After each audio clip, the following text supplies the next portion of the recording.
Kasih Tuhan, kita mau bersama balik berdiri. Kita mau mulai ibadah kita saat pagi hari ini.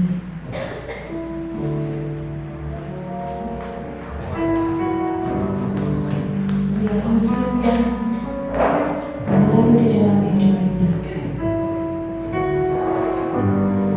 musim akan terus berganti, hari akan terus berganti, bulan akan terus berganti, bahkan tahun akan terus berganti di dalam dunia. Tetapi satu hal yang kita percaya, bahwa kasih Tuhan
Tuhan. Di atas pujian umat Engkau bertata, Engkau mengulurkan tangan-Mu memberkati kami, Engkau menjamah setiap kami, Engkau menguatkan kami, Engkau melapangkan kami, dan membuat kami bergilir bersuka cita dan segala kasih setia yang Tuhan berikan kepada kami. Mari Roh Kudus juga beracara di tengah-tengah kami pagi hari, memimpin dari awal hingga akhir. Biarlah semuanya kehendak Roh Tuhan, agar setiap kami yang melayani semuanya dengan pengurapan kasih Tuhan. Biarlah ibadah kami menjadi ibadah yang hidup, yang kudus, yang berkenan di hadapan, menjadi dupa yang harum yang menyukakan hati. Bila ada di antara kami datang dengan letih, lesu dan beban, yang datang dengan segala persoalan-persoalan yang belum terselesaikan, yang datang dengan segala kelemahan, sakit penyakit, yang datang dengan segala kepenuhan, kiranya Roh Allah hari ini memberkati setiap kami, memberikan kekuatan baru, memberikan pengharapan yang pasti, mengembalikan sukacita kami, menyembuhkan, memulihkan kami, dan terobosan-terobosan mengerjakan dalam hidup kami. Amin. Kau akan buat perbedaan antara orang yang nanti-nantikan Tuhan dengan yang tidak. Maka berkati kami di pagi hari ini. Kami bersepakat kepada Allah pencipta langit dan bumi, dengan damai sejahtera turun atas kita sekalian. Tuliskan kepada pagi hari ini dalam nama Bapa, Putra dan Roh Kudus bersama-sama kami. Amin. Beri kemuliaan.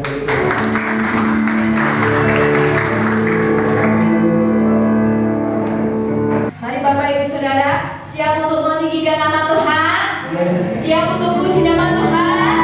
Berikan bagi nama Tuhan, kita mau bersama menyanyikan ini.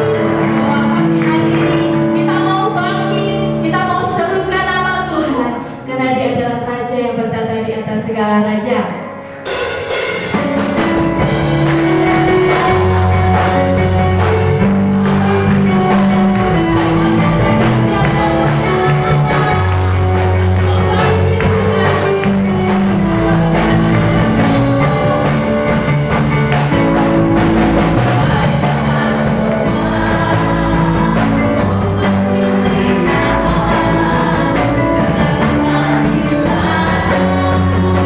Kita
Nah, pujian ini sempat kita tarikan waktu Natal kemarin.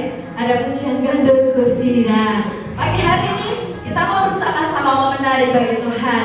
Ada Gandul Gusti, nanti ada Dimitri sama Nyender Eksisi Sopo. Dan saya rindu nanti boleh Tante Nana sama Tante Ferry untuk maju ke depan ya. Kita mau ekspresikan suka kita. Kita mau bikin beda dari biasanya. Mari kita mau menari ikutin Tante Nana sama Tante Ferry. Yo, maju ke depan yo. Yes, mau menari bagi Tuhan. Gandul Gusti ya. Mau Gandul Gusti sama-sama nah. Kita lihat mereka penari-penari yang wow. Ya, kita tampilkan kemuliaan nama Tuhan.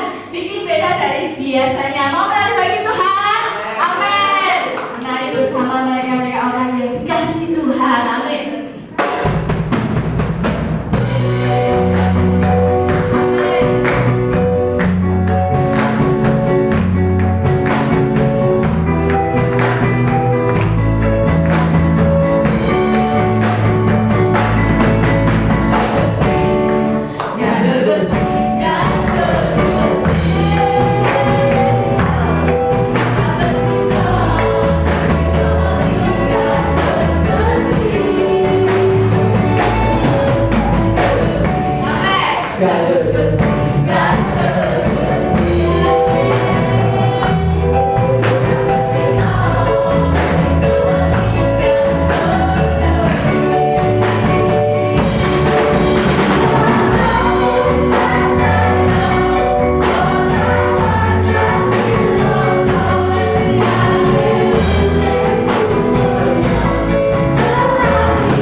Amin. Sudah ada sukacita pagi hari ini?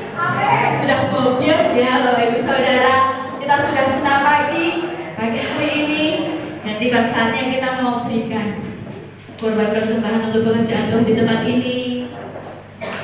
Kita mau bersama-sama kita tundukkan kepala, kita mau bersatu di dalam doa. Terpujilah Engkau Allah Bapa yang menyukai anak-anak datang kepadamu. Engkau mengulurkan tangan memberkati mereka hari ini, berikan kasih karunia, berikan kesehatan, kekuatan, kecerdasan, bahkan roh takut akan Tuhan. Masa depan anak-anak kami taruh tangan-Mu. Ialah masa hidupnya adalah masa hidup yang menyukakan hati dan juga menyukakan kedua orang tuanya. Masa hidupnya adalah masa hidup yang menggenapi setiap rancangan Tuhan. Di dalam nama Yesus kami berkata kami, biarlah bisa bersekolah dengan baik, mendapatkan makanan rohani yang cukup dan belajar untuk takwatan Tuhan dan cintakan Tuhan. Di dalam nama Yesus. Haleluya. Amin. Bapak Ibu dan adik-adik yang dikasihi Tuhan, puji nama Tuhan. Pagi hari ini kita sebentar kita mau menerima berkat rohani yang akan Tuhan sampaikan melalui hamba-Nya di tempat ini. Biarlah kiranya kita semua bagaikan rusa yang haus, begitu pula hati kita, jiwa roh kita akan senantiasa haus akan setiap kebenaran firman Tuhan, yang rindu aliran sungai Tuhan mengalir di dalam hidup kita. Mari kita mau bersama Bapak Ibu ini kembali kita mau menghargai setiap kebenaran firman Tuhan.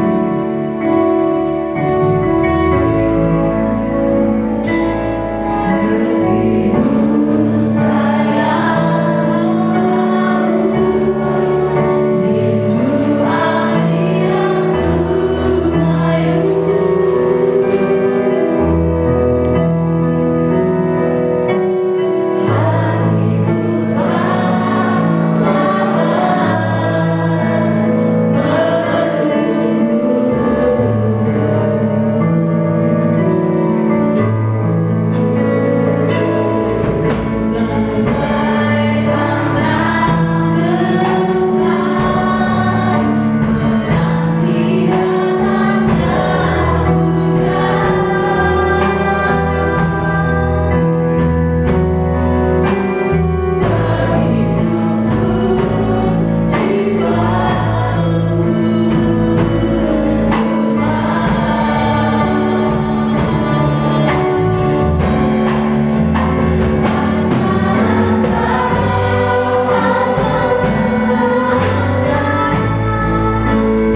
Shalom.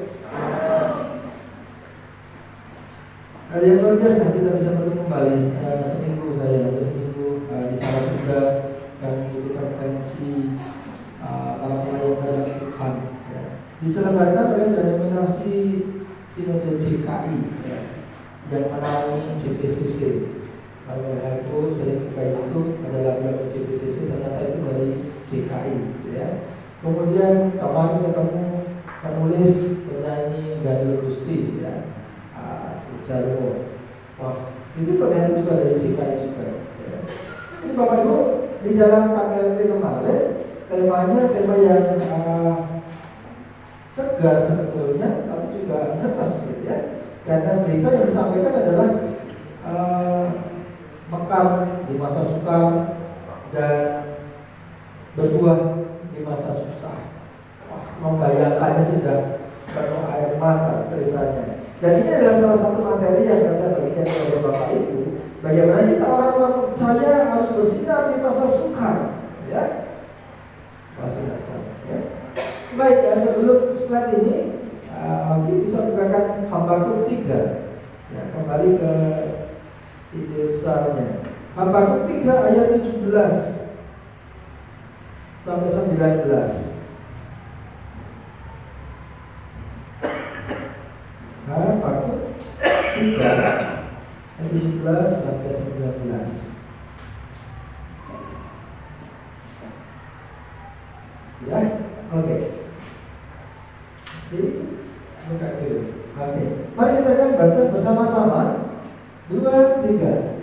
Sekalipun pohon ara tidak berguna, pohon anggur tidak berbuah, hasil pohon zaitun mengecewakan. Sekalipun ladang-ladang tidak menghasilkan bahan makanan, kami berbalah halau dari kurungan, dan tidak ada lembu sapi dalam kandang. Namun kamu akan bersorak-sorai di dalam Tuhan, beria-ria dalam Allah yang menyelamatkan aku. Allah Tuhanku itu kekuatanku. Ia membuat kakiku seperti kaki rusa. Ia membiarkan aku berjejak di bukit-bukitku. Ya, saudara Tuhan, ini adalah sebuah konstruksi dari kitab Habakuk itu.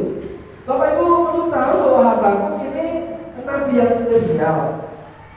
Barangkali kita sudah tahu apa sih pekerjaan seorang nabi. Seorang nabi biasanya mendengarkan suara Tuhan, kemudian mentransferkannya kepada umat, kepada jemaat. Oh, ini loh pesan Tuhan buatmu. Kamu jangan mencuri, kamu jangan bersaksi dusta, kamu jangan melakukan ini dan itu. Kamu harus seperti ini. Tetapi di kitab Habakuk ini sesuatu yang luar biasa, bahwa Habakuk itu berrelasi dengan Tuhan. Baru di pasal 3 kemudian Habakuk ini memberikan nasihat kepada orang-orang Yehuda yang masih tersisa. Bapak Ibu, latar belakang Habakuk ini adalah kehidupan Yehuda Israel yang tidak benar di mata Tuhan, sehingga mereka itu ditekan, dihancurkan, dihukum oleh kaum fasik yang namanya Babel. Mereka sungguh-sungguh teramat sangat menderita. Bahkan namanya Habakuk pun sampai berperkara dengan Tuhan. Kalau kita, Bapak Ibu bisa baca sendiri nanti dalam Habakuk pasal 1.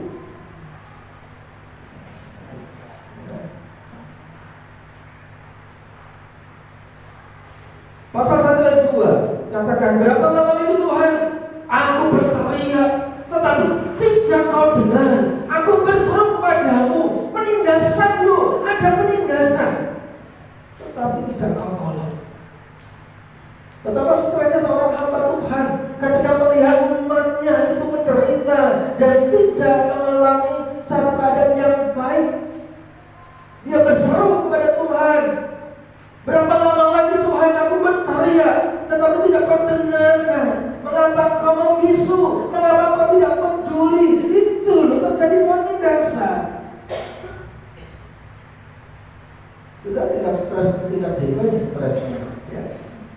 Kalau kita stres di rumah kita karena istri yang selalu cuit-cuit di telinga kita paling banter adalah lempar piring, kompiang, gitu ya. jatuh berat dan sebagainya, kemudian marah kepada anak dan sebagainya. Tetapi ini Habakuk ini berteriak kepada Tuhan. Saudara, masuk slide selanjutnya. Hidup ini penuh dengan pertanyaan yang tidak mudah untuk dijawab, bahkan oleh hamba Tuhan atau nabi sekalipun. Keadaan kita itu kan up and down. Kadang-kadang kalau kita diberkati, kita begitu mudahnya berkata haleluya. Kita rajin ke gereja, ya, no problem, persembahan lancar, gitu kan. Semuanya baik-baik saja. Tetapi kalau kemudian Pak Pendeta, saya ini sudah persepuluhan lancar setiap minggu ngasih. Saya sudah persembahan lebih banyak daripada yang lain. Saya sudah menjadi pemimpin pujian. Saya pemain musik. Saya berkunjung, saya berdoakan, saya melayani. Tetapi kenapa hidupku sekarang berantakan? Kenapa sakitku tidak sembuh? Kenapa usahaku menjadi kacau? Kenapa semuanya menjadi rusak? Nanti kamu susah menjawab. Betul Bapak? Ya. Seorang hamba Tuhan, ya kita yang zaman sekarang disebut sebagai hamba Tuhan. Nah, seorang nabi saja juga stres dengan Tuhan, sehingga dia datang kepada Allah. Mengapa engkau datang dengan aku? Di mataku ada penindasan. Saudara Tuhan, saat keadaan semakin sulit dan kita tidak mengerti jawabnya, apa yang seringkali kita lakukan? Ya, slide selanjutnya. Saat keadaan semakin sulit dan kita tidak mengerti jawabannya, seringkali kita mencari jawaban dengan cara pikir kita. Ketika kita kesulitan keuangan, siapa yang kita cari? Orang baik di sekeliling kita, benar? Tidak salah itu dia. Orang kaya di sekeliling kita, orang yang murah hati. Tapi berapa banyak dari pengharapan kita itu kita dapatkan dari mereka? Ketika kau berselisih, ya ini pasangan muda ya, berselisih dengan suami atau istrimu, siapa yang kau cari? Pasti ayah ibumu, temanmu, soulmate-mu. Ceritakan semuanya. Pertanyaannya, apakah keadaan semakin baik? Justru seringkali kita dipukuli, kayak kudune ramu kuwi, kudune ngene, gitu kan?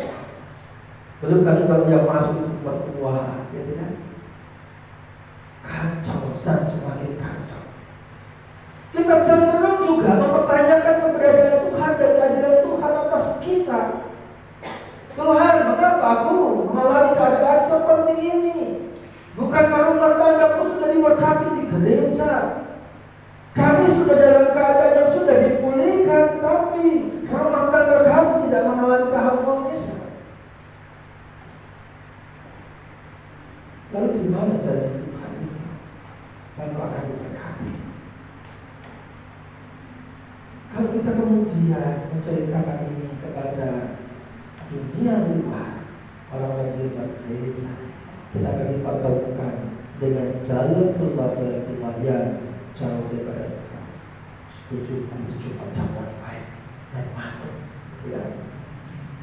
Usahamu keluar gunung kamu baik, komen lancar dan sebagainya. Kita mempertanyakan di mana kuasa Tuhan, di mana berkat Tuhan, di mana kasih Tuhan, sehingga oleh karena bulatnya pikiran kita mencari jalan keluar, jalan pintas kita sendiri. Seringkali mendukakan Tuhan. Di Habakuk 1:2 katakan, berapa lama lagi Tuhan aku berteriak? Artinya ini sudah lama berteriaknya, tidak ada sekali. Ya. Ini berulang-ulang di slide selanjutnya. Tetapi tidak kau dengar, aku berseru kepadamu, penindasan, tetapi tidak kau tolak. Bahwa mungkin sudah berubah, mungkin sudah konseling sama pendeta. Pendetanya tidak ada satu, barangkali maka kayak orang mandi, jadi pendeta yang lain dan sebagainya, gitu ya. Wah kayak berapa? Wah kayak pasti bisa menolong, tapi tidak selesai juga. permasalahannya apakah pada hamba Tuhan atau pada Tuhan. Maka mari di dalam kehidupan kita hari-hari yang Tuhan izinkan, kita itu tidak dapatkan perjalanan iman kita. Kadang-kadang kita tuh naik tinggi, melesat menjadi seorang yang dikagumi banyak orang. Terus itu loh luar biasa hidupnya, takut akan Tuhan dan diberkati, pertolongan Tuhan, mujizat Tuhan dalam hidupnya. Tapi kadang-kadang kita juga jatuh terpuruk di tingkat yang paling bawah, ketika sudah tidak punya pengharapan lagi, ketika mengalami penderitaan, kemiskinan, hutang yang banyak, dan seterusnya. Bagaimana kita menyikapi semuanya itu? Yang pertama yang harus kita miliki adalah memiliki perspektif Allah dalam melihat semua keadaan. Selanjutnya, ya, miliki perspektif Allah dalam melihat semua keadaan. Di Habakuk 1:11, maka berlarilah mereka seperti angin dan bergerak terus, demikianlah mereka berserah dengan mendewakan kekuatannya. Ya, bagaimana orang-orang Yehuda ini mengandalkan kekuatannya sendiri untuk berlari dari semua keadaan, berlari dari kenyataan. Seringkali kita ingin joke ya di status WA, yuk kita sarapan supaya kita punya kemampuan untuk melarikan diri dari kenyataan, ya. Atau untuk memiliki kekuatan menghadapi kenyataan. Ya, semuanya sama saja. Ya, Bapak Ibu, miliki perspektif Allah dalam melihat keadaan di sekeliling kita. Selanjutnya, Bapak Ibu lihat gambar ini, apa yang muncul? Pak Michael lihat apa? Pohon. Oke, Pak Noel. Munyuknya lihat sini loh. Bu Yuni lihat apa? Pohon. Asal pohon. Kamu ada bojone nek iki. Mantap lihat apa? Singa sama monyet. Apa dia yang lihat sini ya? Lihat sini aja.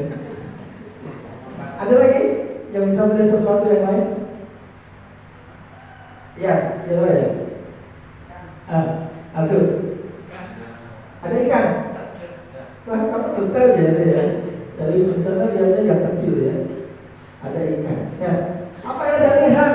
Ya, sebetulnya ini adalah gambar untuk tes psikologi, Bapak Ibu ya. Tetapi kita hanya melihat gambar ini, kita sudah punya pandangan yang berbeda-beda, kan? Ya. Dasar gambar ini sebetulnya pohon, ya. Tetapi kemudian bahwa ada perubahan yang bisa membentuk ini monyet, ini macan, ya. Ini ada ikan ini, ada air juga ini, ya. Kalau orang detail akan bisa melihat yang lain lagi. Nah, tapi kalau orang hanya sepintas lalu akan melihat pohon saja. Tapi semakin ke bawah nanti akan lihat, oh ini ada telinganya, ini ada matanya, oh ini macan dan sebagainya. Bapak Ibu, perspektif kita melihat sesuatu itu berbeda-beda. Ketika Bapak Ibu melihat, maaf ya, yuk kita lihat Bu Yuni. Satu kata saja tentang Bu Yuni apa? Ojo body shaming ya. Kamu yang lain? Cantik. Jelek. Cantik. Jangan ada estimate Bu. Ada suami yang setia, yang tetap cantik, ya. Ya. Apa yang bisa dilihat? Orang senyum. Pernah nggak kalian perhatikan? Setiap kali kamu senyum pasti, ya. Kecuali kalau lagi ngambek, ya. Apalagi, ya. Murah hati. Kenapa? Saya mungkin bisa bicara lebih banyak karena saya lebih dekat, gitu ya. Dan Pak Michael jarang ketemu. Kita hanya lihat sisi luarnya. Oh gemuk, gitu misalnya ya. Misalnya, ya Bapak Ibu, semakin kita ada dekat dengan objeknya, kita akan semakin detail melihat sisi-sisi persoalan itu. Nah, sesuai dengan gambar ini. Mari kita akan melihat di slide selanjutnya. Dalam melihat keadaan, Habakuk berkata, Tuhan, kamu tidak peduli dengan keadaan Yehuda. Tetapi Tuhan berkata, aku sedang sibuk menolong kamu. Ya, ada ya di situ. berteriak karena dia memandang fokus kepada persoalan yang dia hadapi. Dia stres, dia berteriak kepada Tuhan. Tuhan, kamu tidak peduli dengan keadaan umat ini. Tapi Tuhan tidak sampai menjawab, aku belum sedang sibuk menolong. Karena faktanya bahwa perjalanan hidup Yehuda itu dalam pemeliharaan Tuhan. Elia berkata, tinggal aku sendiri Tuhan, tidak ada nabi lain. Tetapi Tuhan berkata, masih ada 7.000 orang loh, ya, ada di sekelilingmu, berkemah di sekelilingmu, kamu tidak akan binasa. Tetapi kita sering melihat keadaan kita, ada lonely, aku seorang diri, tidak ada penopang, tidak ada penolong, kemudian hopeless terjadi tanpa pengharapan. Tetapi Tuhan katakan masih ada 7.000 orang lagi perspektifnya Tuhan. Yang ketiga, Saul berkata, Goliat itu manusia raksasa, tingginya lebih dari 2 meter. Sementara kita ini orang Israel, orang yang kerdil, yang kecil. Tetapi Daud yang imut-imut itu bukan. Goliat itu kecil, cukup dengan ketapel saja. Tidak usah pakai baju perang, tidak usah pakai tombak dan pedang. Kenapa? Daud yang kecil tidak mungkin pakai baju itu perang, tidak bisa jalan. Tetapi karena dia sadar bahwa dia dalam panggilan Tuhan, dia tahu lawannya. Mau gampang, singa lancar saja, tak sobek mulutnya, ya. Cukup dengan ketapel saja. Kadang-kadang kita menghadapi masalah kita itu memikirkannya terlalu besar, sehingga kita cari tank, ya. Istri saya itu harus stres dengan tikus, ya. Sudah beli obat tikus A, obat tikus B, sampai pesan online dan sebagainya, mati-mati. Ya. Saya bilang bipok Pak Iman, gitu ya. Bilang habis dapur-dapur gitu ya. Nah, sudah saya bilang, kadang-kadang kita mengalami masalah itu juga gitu. Kita mencari alat perang yang besar untuk mengalahkan sesuatu yang sebetulnya bisa ditangani dengan cara sederhana. Abdi Elisa Gehazi berkata, kita sudah dikepung nih, kita mati. Tapi Elisa berkata, kita yang menghapus mereka. Lu kok bisa toh hamba Tuhan? Kemudian selanjutnya berdoalah Elisa dari Raja-Raja 17. Ya Tuhan, bukalah kiranya matanya supaya melihat. Maka Tuhan membuka mata puncak itu sehingga ia melihat. Tampaklah gunung itu penuh dengan kuda dan kereta berapi sekeliling Elisa. Wow. Saudara Tuhan. Di dalam Yesaya 55 ayat 89, rancangan Tuhan beda dengan rancangan kita seperti langit dari ibu mendengarnya. Kita seringkali melihat semua persoalan kita dan menaruhnya di depan mata kita, dan itu menutupi bagaimana kita bisa melihat Allah yang besar. Pada rancangan Tuhan luar biasa. Dan sejak penciptaan sampai hari ini, karya Tuhan, rancangan Tuhan tidak pernah gagal hidup kita. Kebaikannya selalu mengalir di depan kita. Tetapi hanya karena satu persoalan kita taruh di depan mata kita gagal melihat kebaikan Tuhan. Bapak Ibu, kalau ada masalah, ya, jangan terus pikir gitu ya. Karena nggak selesai juga, ya, nggak selesai juga. Mulai tinggalkan masalah itu ditaruh. Nih, masalah kamu di sini. Aku nggak dapat menyembuhkan. Karena ketika kita berseru kepada Tuhan, kita bisa melihat bagaimana kuasa Tuhan yang ajaib. Masalahnya hilang nggak? Ya, masalahnya masih di situ. Tapi kita pandang kita menjadi lebih dewasa. Masalahnya menjadi semakin kecil. Kalau kita terus mendekati masalah, maka masalahnya menjadi semakin besar. Tetapi ketika kita mulai menjauh dari masalah itu, akan semakin kecil. Bukan meniadakan, akan tetap ada. Tetapi cara pandang kita akan berbeda. Kemudian kita akan melihat, walau masalah duit toh, ya. Kalau Bu Yuni saja bisa menghidupi anaknya dengan sesuatu yang luar biasa, gitu kan? Masa saya enggak sih? Saya tanya Bu Yuni dulu, berdoalah sama Tuhan. Dan kita kan baik, dan kita kan kaya. Wih, luar biasa ternyata Tuhan kita. Saya datang lagi kepada siapa ini ya? Kepada Pak Wadi. Pak Wadi, iya cara nih survive di masa pandemi kemarin. Wah, yo karena bekerja kok Pak, nganggur, gitu ya. Yo kerja menghasilkan uang juga, walaupun sedikit dinikmati, disyukuri. Saya doakan Pak, tanah yang hanya sekecil ini akan menghasilkan berlipat ganda dan Tuhan jawab, luar biasa. Masalahnya masih ada, masih. Cara pandang kita akan berbeda. Kalau Allah kita itu bisa memenuhi kehidupan ini, Pak Wadi dan kita yang lainnya, apakah Allah tidak akan bisa menyelesaikan masalah ini? Allah kita hilang dan besar, Allah yang hilang, Allah yang cinta kita semua, berkati dengan kita, Allah yang hilang. Nyanyi senang sukacita apalagi musiknya yang main nonton, semangat. Tapi bagaimana membawa musik ini, lagu ini dalam kehidupan nyata kita ketika kita berkurang dengan semua persoalan-persoalan yang ada. Rancangan Tuhan, aku datang untuk memberikan hidup dalam kelimpahan. Tapi seringkali kita tidak jalan dari rancangan Tuhan, itu persoalan. Tetapi setinggi langit di atas bumi, demikianlah besarnya kasih setia di atas orang-orang yang takut akan Dia. Ini yang harus kita miliki, Bapak. Takut akan Dia. Bukan takut karena dihukum, karena Tuhan itu tidak senang menghukum.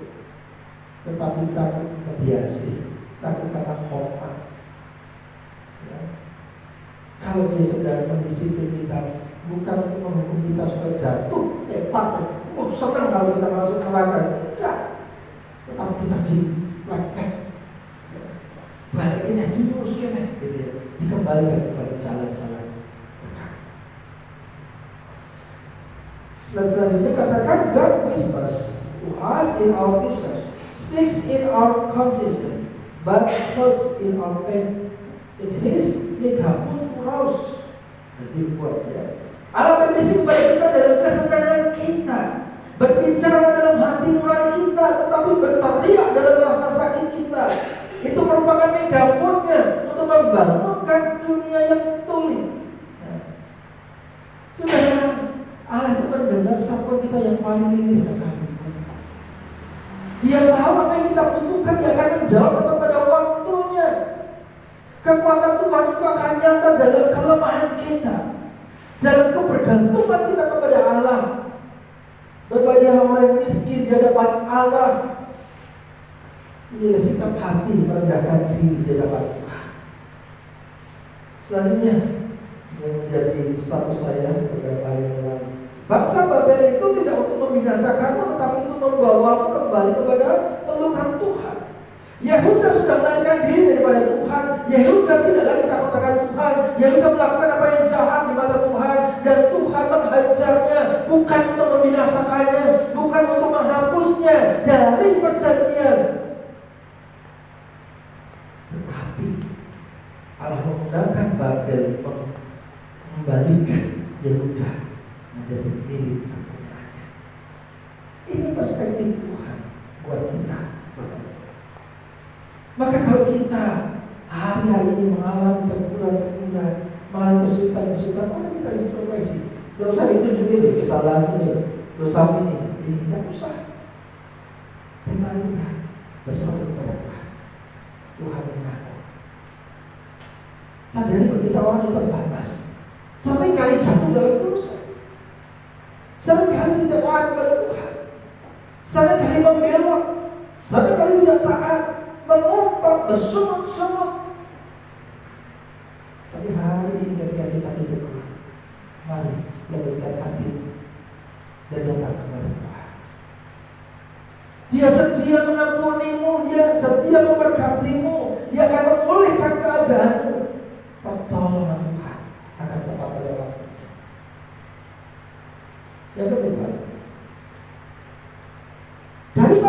sibuk mencari jalan keluar dengan cara-cara dunia, dengan cara kita, lebih baik menantikan Tuhan, ya. Daripada kita sibuk mempersalahkan Tuhan dan keadaan, mencari kambing hitam, repot ya.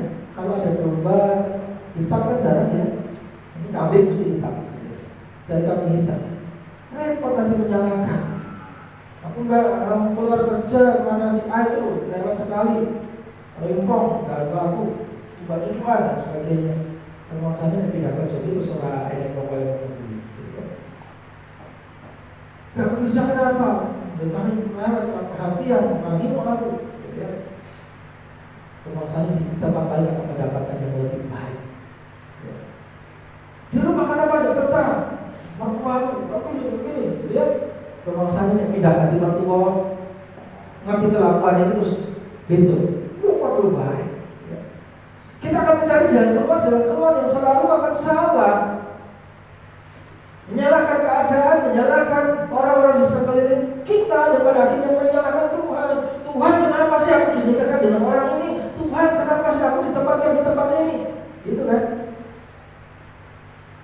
Padahal Tuhan, kalau itu adalah rancangan Tuhan menempatkan kita dimanapun, di keluarga siapapun, di tempat manapun, Tuhan menyertai kita. Amin. Tuhan menyertai. Ya sekali lagi, Tuhan menyertai kita. Nah, ingat itu Bapak Ibu, ya. Tuhan menyertai kita, tidak meninggalkan kita. Kalau dalam fase hidup kita up and down, nikmati saja jalan-jalannya. Karena kalau kita ada di dalamnya Tuhan, kita akan aman. Kalau kita ada di dalam naungan Tuhan, kita tidak akan kekurangan. Kita akan dicukupkan dan kita akan menikmati anugerah Tuhan. Kata Habakuk, ini adalah screening, ya, nyantol dengan Tuhan, ya. Nah, juga hakim apa itu? Memeluk, ya, memeluk, gitu ya. Itu yang Habakuk, dia mencari Tuhan.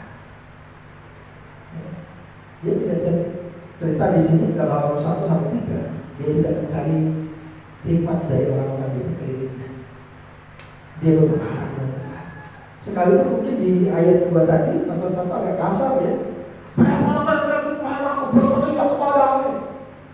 Ya itu ekspresinya dia dalam berkomunikasi dengan Tuhan. Kadang-kadang anak kita kan juga gitu kan, ngomong dengan bapaknya. Apakah selalu lembut? Gemo gitu ya, ngomong. Enggak, kadang-kadang kasar juga. Tapi orang tua kan bisa memahami. Ya itu bahasa komunikasinya antara ayah dan anak, ya. Habakuk punya keintiman dengan bapaknya. Dia datang, dia nyantol ke hati di sini. Mari Bapak Ibu bangun keintiman dengan Allah. Menantikan Tuhan yang dilakukan Habakuk dalam pasal 2 ayat 1, ya.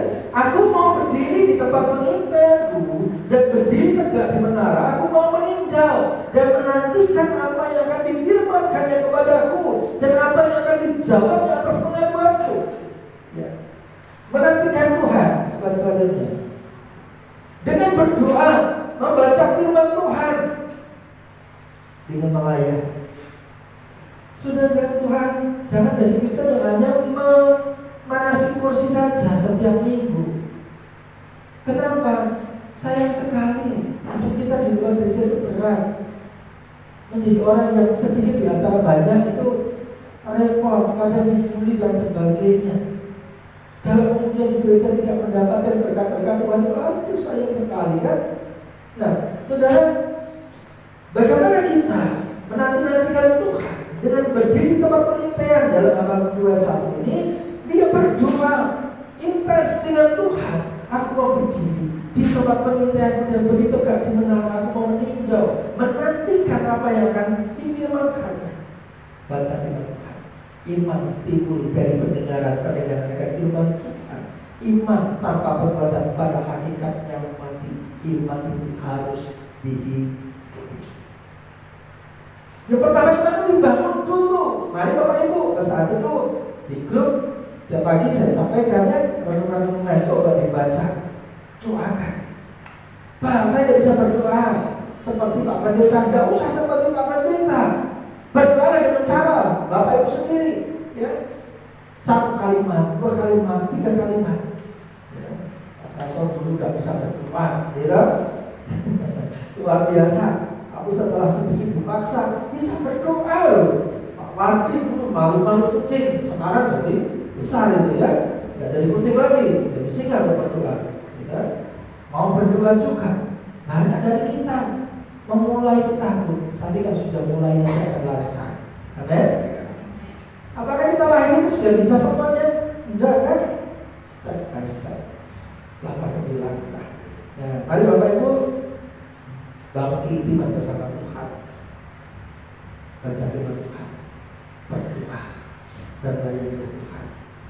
Yang bagian kedua adalah dengan bekerja. Tuliskanlah penglihatan itu dan mungkin pada lorong batu, ya, untuk dibaca semua orang. Jadi Nabi Habakuk punya tugas daripada Tuhan mengerjakannya. Nah, kalau zaman sekarang dituliskan dengan tinta itu enak, tapi jangan zaman dulu itu harus diukir. Sini gitu lah. Dengan sahur itu apa-apa. Oh itu kan dia tuh pegel mesti ya. Ada usaha di situ. Lalu apa yang bisa kita kerjakan? Tadi dikatakan iman tanpa perbuatan pada hakikat yang mati. Kita sudah menerima iman daripada Tuhan. Anakku, jangan kamu takut, jangan kamu khawatir. Allah akan memberkati. Itu iman kita. Tapi kita juga mengerjakannya di dalam orang yang murah, yang berdoa dan bekerja. Mendasari semua yang kita kerjakan itu dengan iman kepada Tuhan. Bahwa barang siapa tidak bekerja, janganlah ia makan. Jangan sampai kita cuma ganda saja, jadi benalu bagi orang lain. Tetapi jadilah orang yang bekerja. Karena itulah mandat budaya yang Tuhan berikan kepada kita. Apa yang dilakukan Habakuk? Wah, capek sekali menuliskannya dengan titik di lok batu. Kalau Bapak Ibu melihat ada orang bikin kijing kayak gitu itu titik. Nah sekarang lebih enak mereka pakai gerenda lebih cepat. Ya, zaman dulu sekali kita salah, aduh, kacau tentunya. Nah, Bapak Ibu kesembuhan hidupi iman itu dalam realitas. Aku percaya Allah berkatiku, aku percaya Allah menyediakan bagiku, dan aku akan mengerjakan bagian. Allah akan mengerjakan bagiannya. Pengalaman Pak Wardi yang saya ceritakan itu, dulu tanahnya dia kecil, jadi di sungai, ya. Kemudian Pak ini gimana nih yang selainnya dimakan orang dan sebagainya. Dia berdoa, ya. Ketika panen dia berkata, Pak luar biasa panen, ya aku berdoa. Iman kok kemudian tidak nabung, dia tidak dan keluarga, maka dia harus bekerja. Siapa lagi yang punya pengalaman dengan masa tidak bisa ceritakan? Ya. Ulah stay dulu juga di Pak ini saya memulai usaha. Ini saya pisah dari grupnya, kelompoknya. Saya mandiri. Pak, lalu orang itu cuma lewat di depan rumah, nyari baru. Saya ada di depan rumah, tapi dandangnya ini kan sebelah rumah. Betapa menesnya waktu itu ya. Seharian Pak, tidak ada pelanggan. Tapi sekarang sisa-sisa kalau goreng. Ini masih sisa 3 kilo. Siapa capek gitu ya? Maka Tuhan melampaui. Nah, sesungguhnya dengan sabar dan setia. Penglihatan itu masih menanti saatnya, ada proses yang harus dijalani dari kita. Kita berdoa tidak segera langsung dijawab oleh Tuhan. Benar? Selalu ada proses di sana yang harus menuntut kesetiaan kita, menuntut ketekunan kita dalam mengerjakannya. Mereka barangkali bagian orang yang sudah putus asa akhir tahun kemarin ya, iya, kerjaanku habis, uangnya habis, itu sudah piye ya. Tahu bagaimana Tuhan memelihara mereka sampai hati. Hanya tunggu segera pada waktunya Tuhan memberikan sesuatu yang baru lagi. Siapa lagi tanya Pak Noel itu bagaimana? Uang berapa? Saya upayakan dan sebagainya. Dia ada cerita sih, cerita banyak. Cuma saya tahu kalau mukanya sudah pasang sekali itu pasti hidupnya dalam kegelapan. Ya, saya itu sudah mulai menghafalkan Bapak Ibu. Perilaku Bapak Ibu sebagai jemaat itu kalau sudah punya uang, nggak punya uang, itu ketahuan gitu ya. Hati-hati sama Pak Pendeta ya. Sudah jadi ahli lucu ini. Ya, wah itu kalau udah mukanya menumpuk gitu ya, duduknya di pojok ya, kemudian tertunduk, itu alamat ya, tanda-tanda zaman gitu ya. Namanya padu, pekerjaan padu, benar orang itu, itu ditagih padu gitu ya. Nah, saudara, ada proses yang kita jalani dalam semua janji iman yang Tuhan berikan. Jangan menyerah di tengah jalan. Seorang petani menantikan hasil, tidak seketika. Bagi bertahun-tahun jadi petani ya Pak ya, harus macul dulu, ya kan? Kemudian dikahan dulu, disiapkan lahannya, dedek dulu, ditanam dulu, kemudian menunggu, ditata manuk, ditunggu hari dan sebagainya. Lalu padu, aku lele konsumsi paling 2 bulan, 3 bulan depan. Padi 3 bulan dicekal lebih cepat. Ya, jadi masuk, juga gitu, boleh dulu sampai coklat hasilnya. Sampai satu karena hasilnya. Ada prosesnya. Makanya beli pena itu hasilnya yuk. Kita cerita cuma endingnya saja. Ada proses di situ. Maka mari menanti-nantikan Tuhan dengan giat semangat. Ya. Jangan putus asa di tengah jalan. Selanjutnya Tuhan dalam ayat 18, Tuhan membuat perbedaan antara orang yang beribadah dengan yang tidak beribadah. Mungkin barangkali kita mempertanyakan Tuhan tadi. Tuhan, kamu sudah rajin ibadah, sudah bertuhan, sudah bersembahan, sudah dia melayani, kenapa hidup seperti ini? Tapi akan selalu ada perbedaan yang Tuhan buat dalam hidup kita. Kalau kita menanti-nantikan Tuhan, kalau kita lekat dengan Tuhan, kita tidak akan pernah dibiarkan jatuh tergeletak. Kita tidak akan biarkan berjalan seorang diri, karena Dia akan menantang kita, memberkati kita. Umat yang beribadah akan dipulihkan oleh Tuhan. Ibadah itu baik untuk hidup saat ini, tapi juga untuk hidup yang akan datang. Sementara ketika kita sibuk bekerja untuk hari ini, belum tentu itu akan sampai pada akhir hidupmu. Engkau bisa menjadi kaya beli mobil, besok sore mobilnya tabrakan, bisa jadi habis kan? Mungkin engkau punya rumah yang bagus hari ini karena hasil kerjamu, engkau sombong, tiba-tiba ada pembakaran, tiba-tiba terjadi kembali. Apa yang bisa buat? Tetapi ibadah baik untuk hidup saat ini, membangun iman kita dan juga hidup yang akan datang. Ketika akan mencari sumber mata air yang tidak pernah kering, maka pertumbuhan dan buah tidak lagi bergantung musim. Musim pasti akan berlalu. Jadi kan, lagunya enak sekali. Bapak itu musim hidup kita juga akan terus mengalami siklus. Bapak Ibu bisa lihat hari ini mungkin karena topengnya terbaik, mungkin kesehatannya prima, tapi satu saat juga dari cerita topeng itu semakin tipis dan tidak ada isinya. Mungkin kesehatan tidak selalu baik, kadang-kadang diizinkan sakit. Tapi percayalah, dalam setiap fase musim hidup kita, kalau kita menaruh akar pertumbuhan kita dalam Tuhan, selanjutnya, ya, seperti Mazmur pasal 1, ya. Orang yang menaruh iman pengharapan dalam Tuhan, dia seperti tanaman yang menjulurkan akarnya di tepi batang air, dan dia tidak mengenal musim, karena dalam segala musim dia akan berbuah pada waktunya. Sekalipun panas, dia tidak akan mengalami masa kekeringan karena akarnya menancap pada sumber air di bawah tanah. Bagaimana kehidupan kita? Engkau mungkin mengalami kegagalan, engkau mengalami macam-macam, engkau mengalami saat-saat yang tidak baik, tetapi kita tidak akan pernah kehilangan anugerah daripada Tuhan. Tuhan akan akan melewatkan semua itu dengan kita berkemenangan. Yang terakhir, iman itu melampaui kenyataan kalau kenyataan yang kita harapkan apa? Tuhan, aku berdoa untuk 100 ribu, tapi Tuhan bisa berikan 1 juta.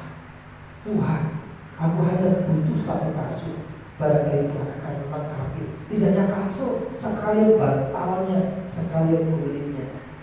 Tuhan tidak pernah memberi dengan kekurangan dari yang Dia janjikan. Allahku dan memenuhi kehidupanku menurut kekayaan dan kemuliaannya. Saudara percaya itu? Nikmati taruh imanmu di dalam Tuhan. Orang yang benar akan hidup oleh percayanya. Ya, selanjutnya. Orang yang benar akan hidup oleh percayanya. Dalam Habakuk 2 ayat 4 di sini katakan sesungguhnya orang yang membusukkan dada tidak lurus hatinya, tetapi orang yang benar itu akan hidup oleh percayanya. Diulang dalam Roma 1:17, dalam Galatia 3:11. Nah, setiap kita adalah orang-orang percaya, orang-orang yang dibenarkan oleh kasih karunia Tuhan. Maka kita harus hidup di dalam percaya kita kepada Tuhan. Allah yang sudah menerima kita, Allah yang akan memelihara kita, Allah yang akan terus menuntun kita kepada jalan-jalan berkatnya. Kiranya memberkati kita semua di masa yang apa Pak Jokowi dunia ini akan menuju kepada kegelapan karena resesi dan sebagainya. Tapi kita orang-orang yang berjalan Tuhan akan muncul sebagai terang. Mari kita musik bisa atas.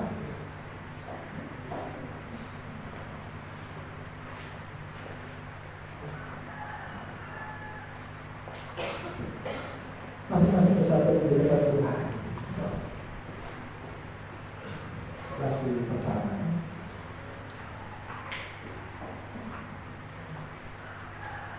Musik akan selalu Tuhan. Mari Bapak Ibu bersatu di depan Tuhan.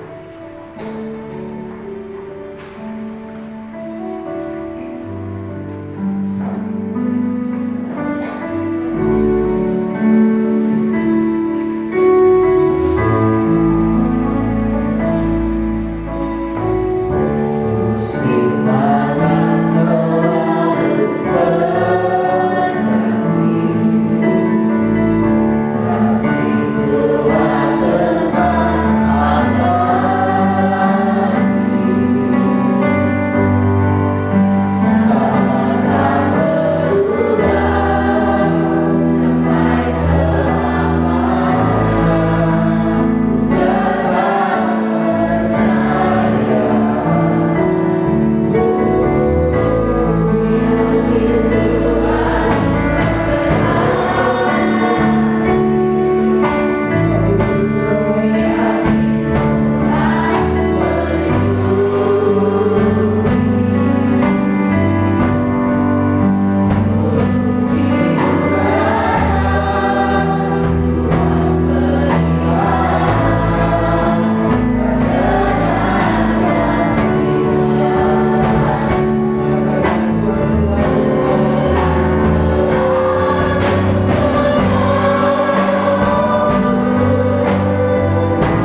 Kalau ada di antara Bapak Ibu yang hari ini sedang mengalami masa-masa yang sulit, entah itu hubungan suami istri, orang tua dan anak, entah itu masalah keuangan, masalah pekerjaan, sakit penyakit, mari kita berfokus kepada persoalan-persoalan itu. Berfokuslah kepada Tuhan. Kalau saudara hari ini mengajarkan Tuhan, taruh tangan kirimu di dada dan angkatlah tangan pada penyerahan kepada Tuhan. Dia melihat segala keadaan hari ini. Kalau kau mengajar dengan Tuhan, kau bisa seperti bahu. Tuhan, aku sudah menderita begitu lama. Tuhan, pekerjaanku tidak pernah menjadi baik. Tuhan, keuanganku belum menjadi baik. Tuhan, aku butuh pertolonganmu. Jangan tinggalkan aku. Pulihkan kesehatanku, pulihkan ekonomi keluargaku, pulihkan keharmonisan rumah tanggaku. Dan sama-sama bersama kepada Tuhan, berdoa kepada Tuhan.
Dari segala keterbatasan ketidakmampuan kami Tuhan, bahkan dari dosa-dosa itu kami tidak terkatakan,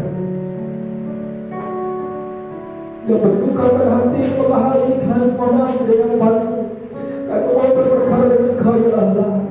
Bapa, ini kami yang butuh Kau menyelamatkan kami, menolong kami melewati semua musuh kehidupan kami.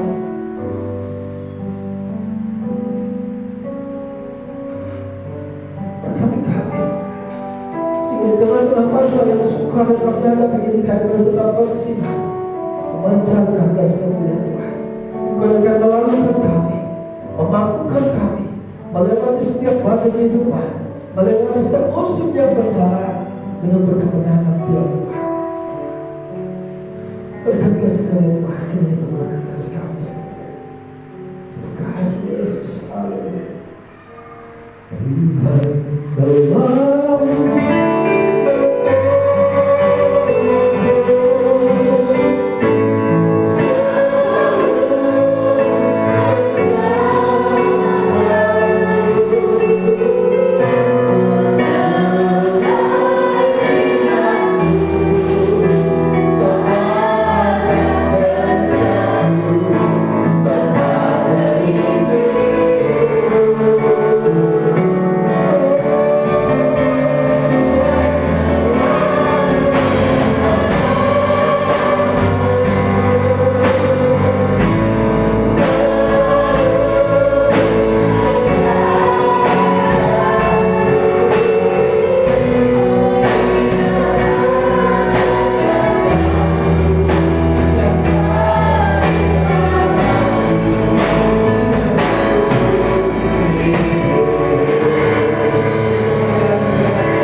Yang berkat kasih karunia dalam Bapa di surga, cinta kasih pengorbanan Yesus Kristus, dan dalam sekutu Roh Kudus memberkati hidupmu, memberkati rumah tanggamu, memberkati kesehatanmu, memberkati pintu keluar masukmu, memberkati semua usahamu.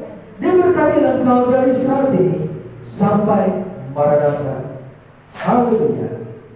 Amin. Silakan itu.